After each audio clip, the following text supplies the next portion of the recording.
நம்ம சேனலில் already absolute பேட்மேனோட issue 1 பார்த்தீங்கன்னா டீட்டெயிலாக எக்ஸ்பிளைன் பண்ணி போட்டிருக்கோம். மறக்காமல் செக் பண்ணி பாருங்கள். இப்போ நாம் பார்க்க போகிறது அப்சல்யூட் பேட்மேனோட இஷ்யூ 14 வந்த நம்ம பேட்மேன் வர்சஸ் பிரெயின் சண்டை தாங்க. இதுக்கு முன்னாடி பேட்மேனை கையை காலை பிச்சு போட்டு வெட்டி கிட்டத்தட்ட முட்டிக்கு மொத்தம் முடிச்சு விட்டான் நம்ம பேன் அப்படின்னு தான் நினச்சிட்டு இருந்தோம்.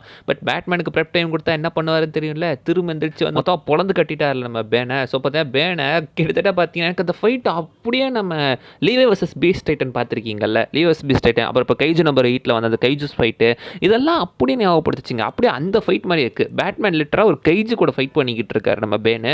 ஸோ இப்போ என்ன நடந்துச்சுன்னு பார்த்துடலாமா? ஃபைட்டோட ஸ்டார்டிங்லேயே இந்த இஷ்யூவோட ஸ்டார்டிங்லேயே எடுத்துட்டு நம்ம பேட்மேன் வந்துட்டு ரெடி ஆகிட்டு இருக்காரு அவங்க கூட சண்டை போடுறதுக்காக. சுற்றி இருக்கிற ஒரு ஃப்ரெண்ட்ஸ் எல்லாத்தோட நினைவுமே யோசிச்சு பார்த்துக்கிட்டு இருக்காரு. அவன் தான் ஃப்ரெண்ட்ஸுக்கு என்ன பண்ணான், எல்லாத்தையும் என்ன பண்ணி வச்சிருக்கான் அப்படின்றது.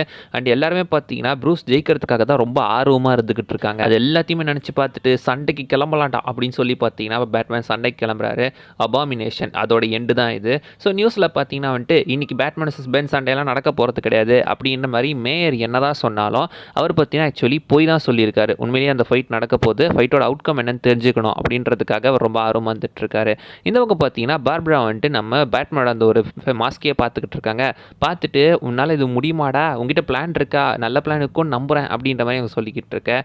அண்ட் பார்த்தீங்கன்னா நம்ம பேன் வந்துட்டு இப்போ சண்டைக்கு ரெடியாக கிளம்பிக்கிட்டு இருக்கான். ஆர்க்கம்லேருந்து கிளம்பிட்டு இருக்கான். டாக்டர் ஆர்க்கம் என்ன சொல்கிறாங்கன்னா, உடம்புலையும் இன்னும் கொஞ்சம் அந்த பிசர் ஆஃப் வெனம் இருந்துக்கிட்டு தான் இருக்குது. ஸோ அந்த வெனம் மூலமாக கண்டிப்பாக அவன் ஸ்ட்ராங்காக தான் இருப்பான், நீ கொஞ்சம் பார்த்து பத்திரமா தான் இருக்கணும் அப்படின்ற மாதிரி சொல்லி அவனை சண்டை போடுறதுக்காக அமுச்சு விட்டுட்டு இருக்காங்க.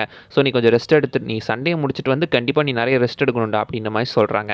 அண்ட் சைட் பை சைடு பார்த்தீங்கன்னா ஒரு ஃப்ளாஷ்பேக் காட்டுறாங்க. நம்ம வேலன் ஜோன்ஸ் பார்த்தீங்கன்னா இப்போ வந்துட்டு ஆக்சுவலி ஒரு ஃபைட்டுக்குள்ளே இறங்க போகிறாப்புல, ஒரு பாக்ஸிங் ஃபைட்டில். அங்கே பிபோ பபர்ஸ்கி அப்படின்னு சொல்ல போகிற ஒருத்தன் கூட சண்டை போட்டுருக்கான்.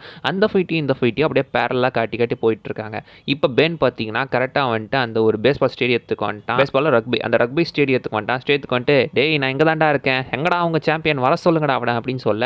இப்போ பார்த்தீங்கன்னா கேங்க சேர்ந்த ஒருத்தன் டேய் லைட்டை போடுங்க அப்படின்னு சொல்லி பார்த்துட்டு இருக்க. இப்போ இருக்கிறத நின்றுட்டு இருக்காரு. அண்ட் இப்போ எல்லாத்தையும் ஆக்டிவேட் பண்ணுங்க அப்படின்னு சொல்ல. ஸோ இப்போ ஹார்லி குயின் பார்த்தீங்கன்னா மொத்தமாக அந்த ட்ரோன்ஸ் எல்லாத்தையும் பறக்க விட்டுட்டு இருக்கா. இங்கே நடக்கிற அந்த ஃபைட்டை வேர்ல்டு வைடாக பார்த்தீங்கன்னா டெலிகாஸ்ட் பண்ணிக்கிட்டு இருக்காங்க. ஓ இதைத்தான் பண்ணணும் வந்தியாடா அப்படின்னு சொல்லிக்கிட்டு இருக்க. சைடில் பார்த்தீங்கன்னா எகைன் நம்ம வேலனோட அந்த ஒரு ஃபைட் தான் இருந்துட்டு இருக்கு. ஆக்சுவலி இந்த ஃபைட்டில் பார்த்தீங்கன்னா நம்ம கிராக் தோக்கணும் அப்படின்ற மாதிரி தான் பார்த்தீங்கன்னா நம்ம வேலன் ஜோன்ஸ் தோக்கணும் அப்படின்னு தான் பார்த்தீங்கன்னா இந்த ஃபால்கன் ஆசைப்பட்டு இருப்பான், இந்த இதை சேர்ந்தவன். ஸோ அதனால் பார்த்தீங்கன்னா அவன் வந்துட்டு இது தோக்கணும் அப்படின்னு அவன் சொல்லி திரும்ப அந்த ஃபைட்டுக்கு வந்தா. இப்போ என்னோட மூவ் என்னடா அப்படின்னு சொல்லும் போது பேட்மேன் ஒரு ட்ரிகர் அழுத்துறாரு. பார்த்தா பின்னாடி இந்த ஒரு பெரிய பில்டிங் பார்த்தீங்கன்னா வெடிச்சு நம்ம பேன் மேலே அப்படியே சரிஞ்சு விழுது. இந்த மூக்கு பேர் என்னன்னு தெரியுமாடா, காத்தமுக்கு நான் வரவே இருக்கிறேன் அப்படின்னு சொல்லிட்டு அப்படியாடா அப்படின்னு சொல்லி இப்போ அந்த பில்டிங்கை உடச்சிட்டு பேன் வெளியே வந்துகிட்டு இருக்கான். பார்த்தா ஒரு பெரிய கைஜூ ரேஞ்சுக்கு நின்றுட்டு இருக்கான். அண்ட் இப்போ நம்ம ஆல்ஃப்ரெட் பார்த்தீங்கன்னா நம்ம பேட் மொபைல் எடுத்துகிட்டு வந்து அவனை ஷூட் பண்ணுறது மட்டும் இல்லாமல் அவனை ப்ளக் பண்ணி அந்த ஒரு ஹார்பூன்ஸ் மாதிரி இருக்குல்ல அதை பிடிச்சி அவனை இழுக்க ட்ரை பண்ணுறாரு. அதை வச்சு அவனை ஒரே ஏற்றிடுறாப்புல. பட் அவனும் அசைகிற மாதிரி தெரியலையே. அப்படியே பார்த்தீங்கன்னா அந்த பேட் மொபைலை பிடிச்சி கையோட இழுத்து தூக்கி அடிச்சிடறான். ஸ்டில் பேட்மேன் மட்டும் விட்டுருவாரா. அவரோட கத்திரி யூஸ் பண்ணி பார்த்தீங்கன்னா பேனோட கண்ணியை பிடிங்கி எடுத்துடுறாரு. ஆனால் புடுங்க நேரத்தில் திரும்ப ஒரு புது கண்ணு உடனே ரீஜென்ரேட் ஆகிட்டு இருக்கு. இப்போ அவன் முதுகுல ஏறி பார்த்தீங்கன்னா உடம்புல இருக்கிற அந்த வெனம்ஸ் எல்லாத்தையுமே வெளியேற்றிக்கிட்டு இருக்காரு, கிழிச்சு எரிஞ்சிக்கிட்டு இருக்காரு. உடம்புலேருந்து எல்லா வெனமும் பிடிச்சிட்டு இருக்கு. இதனால் ஜெயிக்க முடியுமாடா அப்படின்னு சொல்லி பார்த்தீங்கன்னா பேன் வந்துட்டு இப்போ என்ன பண்ணுறாருன்னா அவரோட கேப்பை பிடிச்சி போட்டு தரையில் அடின்னு அடிச்சுக்கிட்டு இருக்காப்புல. பார்க்கும்போது என்ன பார்த்த மாதிரி இருந்துச்சுரா, ஆனால் பிளே டைம் முடிஞ்சிச்சு, இதுக்கப்புறம் எதுவும் பண்ண முடியாது, நீ சாக போறடா அப்படின்னு சொல்லி இப்போ அவனை கொல்ல வர. இப்போ என்னடா பண்ண போற, வேணாம யூஸ் பண்ணுறா அப்படின்னு சொல்லி நம்ம பேன் சொல்லிக்கிட்டு இருக்க. அதை ரிலீஸ் பண்ணுங்க, க்ரீன் மிஷினை ரிலீஸ் பண்ணுங்கடா அப்படின்னு ஹார்லி குயின் கத்திக்கிட்டு இருக்க. என்னடா க்ரீன் மிஷின் அப்படின்னு பார்த்தா நம்ம கில்லர் கிராக்கு வேலன் ஜோன்ஸ் பார்த்தீங்கன்னா அப்படி கிராக் வேஸ்ட்டில் எப்படி எகிரி வந்து பேனை பிடிச்சி கட்டிச்சு பிச்சு எரிஞ்சுக்கிட்டு இருக்கான். பேட்மேன் ஒரு பங்குக்கு பார்த்தீங்கன்னா அவரோட கோடாரி எடுத்துட்டு அவனை கையை காலை துண்டு துண்டாக வெட்டிக்கிட்டு இருக்காரு. டை உங்களை விட மாட்டேன்டா அப்படின்னு சொல்லி பார்த்தீங்கன்னா அகைன் சண்டை போட்டுட்டு இருக்க. இப்போ பார்த்தீங்கன்னா பேட்மேன் அவன் தூக்கி அடிச்சிடறான். அவர் போய் அந்த ஸ்டேஜில் இருக்கிற ஸ்ட்ரீட்டில் போயிட்டு இருக்காரு. டேய் ரெஸ்ட் எடுத்தது போதுமா, மூட்டை எந்திரிச்சு சண்டை போடுறா அப்படின்னு ஹார்லி குயின் சொல்லி இருக்க அப்படின்னு சொல்லி போகிறாங்க. இப்போ நான் பார்த்தீங்கன்னா நம்ம கில்லர் கிராக்கோட வாயை பிடிச்சி பொழக்கிற மாதிரி நம்ம பேன் பண்ணிக்கிட்டு இருக்காங்க. கிட்டத்தட்ட வாயை பிடிச்சி பொழந்துக்கிட்டு இருக்காங்க. பிடிச்சி அவன் கிட்டத்தட்ட கொல்ல பார்த்த ரேஞ்சில் போயிட்டு இருக்கான். வாயை பொழந்துருவான் போட்டிருக்கு. பட் பேட்மேன் பின்னாடி இருந்து எகிரி அவன் முதுகுலேயே ஒரே போடா போட்டுறாரு. அவனோட ஸ்பைனல் கார்டை அட்டாக் பண்ணிடுறாரு. இப்போ அவனால் பார்த்தீங்கன்னா எந்திரிக்க முடியாது, நடக்கவும் முடியாது. பேரலாக எகைன் பார்த்தீங்கன்னா அங்கே ஒரு பாக்ஸிங் மேட்ச் போயிட்டு இருந்துச்சுல ஃப்ளாஷ்பேக்கில். அந்த மேட்ச்சில் கிட்டத்தட்ட பார்த்தீங்கன்னா நம்ம வேலன் தோக்குற மாதிரி இருந்துச்சு. ஒரு சோக் போட்டுறான் ஆப்போசிட்டில் இருக்கிறவன். பட் நம்ம ப்ரூஸ் வேன் அந்த இடத்துக்கு வந்து இதை விட்டுறாதரா, ஜெயிச்சு காட்டுறா அப்படின்ற மாதிரி பார்த்தீங்கன்னா சொல்லிக்கிட்டு இருக்க. எகைன் கட் பண்ணி ப்ரெசென்ட்க்கு வந்தால் ஆக்சுவலி நம்ம பேட்மேன் பார்த்தீங்கன்னா பேன் முதுகில் ஒரு கோடு போட்டிருப்பார்ல. இப்போ அவனால் பார்த்தீங்கன்னா எந்திரிக்க முடியல, படுத்த படுக்கை ஆகிட்டான். அவன் முதுகில் அந்த வெனம் சீரம்லாம் இருந்துகிட்டு இருக்கு. ஸோ இப்போ பேட்மேன் இப்போ ஓடலையே. எகைன் பார்த்தீங்கன்னா ஸ்டில் அவனை முதுகில் போட்டு அட்டாக் பண்ணிக்கிட்டே இருக்காரு.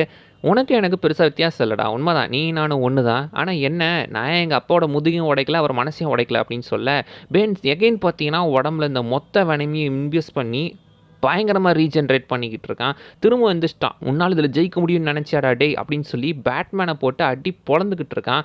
தரையில் வச்சு கிட்டத்தட்ட நச்சு எடுத்துக்கிட்டு இருக்கான். அந்த அடி அடிச்சு ஸ்டில் பேட்மேனுக்கு எதுவுமே ஆகலை. இது உன்னோட டேர்ன்ரா, அவன் உடம்புல இருக்கிற வேணாம் யூஸ் பண்ணுறா அப்படின்னு என்ன சொன்னாலும் நம்ம பேட்மேன் கேட்குற மாதிரி தெரில. எகைன் அந்த ஃப்ளாஷ்பேக் மேட்ச்சுக்கு வந்தால் அந்த மேட்ச்சில் பார்த்தீங்கன்னா எப்படி வந்துட்டு வேலன் ஒரு பல்ட்டி அடித்து அந்த பாக்ஸரோட தலைவே பார்த்தீங்கன்னா உடச்சி விட்டுறாரு. அந்த இடத்துல வேலன்ஸ் ஜெயிஸ்டாப்பில். அண்ட் இந்த இடத்துல டே உன் மூவை யூஸ் பண்ணுறா, வேணாம யூஸ் பண்ணு அப்படின்ற மாதிரி பென் சொல்லிக்கிட்டு இருக்க. அவன் உடம்புல இருக்கிற அந்த வேணாம் ஓவர் யூசேஜ்னால அவனுக்கு எங்கெங்கேயோ கண்ணுக்காது மூக்கு வாயெல்லாம் முளைச்சிக்கிட்டு இருக்கு. பேட்மேன் அவனை பார்த்துட்டு, ஓ நான் வேணாமல் யூஸ் பண்ணணும்னு நினைக்கிறியா, யூஸ் பண்ணிட்டா போச்சு கேட் உமன் அப்படின்னு அவர் சொல்ல, பின்னாடி இருந்து நம்ம கேட் உமன் என்ன பண்ணுறாங்கன்னா அவன் முதுகில் நிறைய புல்லட்ஸை ஷூட் பண்ணிக்கிட்டு இருக்காங்க. அதெல்லாம் ஆக்சுவலி பார்த்தீங்கன்னா வெனம் இம்பியூஸ் ஆன புல்லட்ஸ். ஸோ அதில் எல்லாமே நிறைய கேப்சியூல்ஸ் இருக்குது. அந்த கேப்சியூலில் வெனம் வந்துட்டு இருக்கு. ஸோ இப்போ இவரை ஓவர் சார்ஜ் பண்ணிக்கிட்டு இருக்காரு. ஓவர் சார்ஜ் பண்ணுறது மட்டும் இல்லாமல் டே நிறுத்துங்கடா அப்படின்னு அவன் என்ன சொன்னாலும் கேட்காம அவன் உடம்பு ஃபுல்லாக இப்போ ஓவர் சார்ஜ் ஆனதை அவன் பேட்மேன் அவரோட கோடாரியை வச்சு அடித்து அதை வெடிக்க வச்சிடுறாரு. இப்போ கிட்டத்தட்ட பார்த்தீங்கன்னா ஃபுல் உடம்பு மனுஷனாட்ட இருந்தவன் இப்போ கொலகொலான்னு பார்த்தீங்கன்னா ஒரு மாதிரி குழஞ்சு போயிட்டான். இப்போ தான் கட் பண்ணி ஃப்ளாஷ்பேக் காட்டுறாங்க. ஃப்ளாஷ்பேக்கில் ஆக்சுவலி பார்த்தீங்கன்னா ப்ரூஸ் வேன் உடம்புல இந்த எல்லா வெனமையுமே அவர் ஆல்ரெடி வெளியே எடுத்துட்டாரு. எடுத்து தான் பார்த்தீங்கன்னா அது ஒரு புல்லட்டில் யூஸ் பண்ணி அவனை வச்சதை ஷூட் பண்ணி இருந்திருக்காங்க.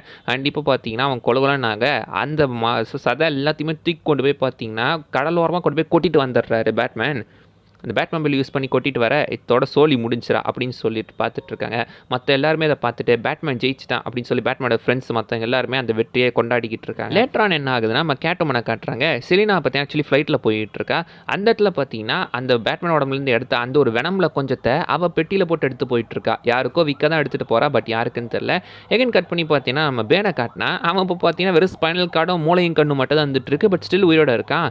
எப்படி இது பாசிபிள்னு தெரில, பட் ஸ்டில் பார்த்தீங்கன்னா இருந்துட்டு இருக்கான். இப்போ ஜோக்கரும் கிட்ட பேசணும் அப்படின்னு சொல்லி ஜோக்கர் இப்போ பார்த்தீங்கன்னா பேன் கிட்ட பேசிட்டு இருக்கேன். உனக்கு நான் ரிட்டைர்மெண்ட் கொடுத்து வீட்டுக்கு அனுப்பி வைக்க போகிறது கிடையாது, ஏன்னா வீட்டுக்கு போனால் உனக்கு ரொம்ப போர் அடிக்கும் அப்படின்னு சொல்லி என்ன பண்ணுறாருன்னா அவரோட ஊர் அந்த சாண்டா பிரிஸ்கா இருக்குல்ல, சாண்டா பிரிஸ்காவே மொத்தமாக பாம்பு போட்டு வெடிக்க வச்சிடறாருங்க. உன் ஊர் காலிடா அப்படின்னு சொல்லி இப்போ அவரோட ஊரையே பார்த்தீங்கன்னா மொத்தம் வெடிக்க வச்சிடறாரு. அண்ட் அதை பேன் பார்த்துக்கிட்டு இருக்க அது அவனோட ஒத்த கண்ணில் மட்டும் ரிஃப்ளெக்ட் ஆகிற மாதிரி காட்டுறதோட இந்த இஷ்யூவை முடிக்கிறாங்க. அடுத்து ஜோக்கரோட தான். ஸோ மொத்தம் 14 இஷ்யூ வந்திருக்கு. இப்போ தான் பார்த்தீங்கன்னா பேன் முடிஞ்சிருக்கு. அடுத்து ஜோக்கரோட தான். ஜோக்கர் எப்படிமா பேட்மேன் சமாளிக்க போகிறாரு. ஏற்கனவே பார்த்தீங்கன்னா அவன் படு பயங்கரமாக ஏதோ டீமன் கணக்காக இருந்துகிட்டு இருக்கான். என்ன நடக்க போகுதுன்றதை அடுத்த இஷ்யூவில் வந்தபோது நம்ம பார்க்கலாம். அண்ட் அவள் தாங்க ஸ்டோரியை நான் சொல்லுது. அதை விஷயம் மிஸ் பண்ணால் நீங்கள் கீழே கவுண்ட் பண்ணுங்கள். அண்ட் அடுத்த வீடியோவில் பார்க்குற வரைக்கும் பை பாய்.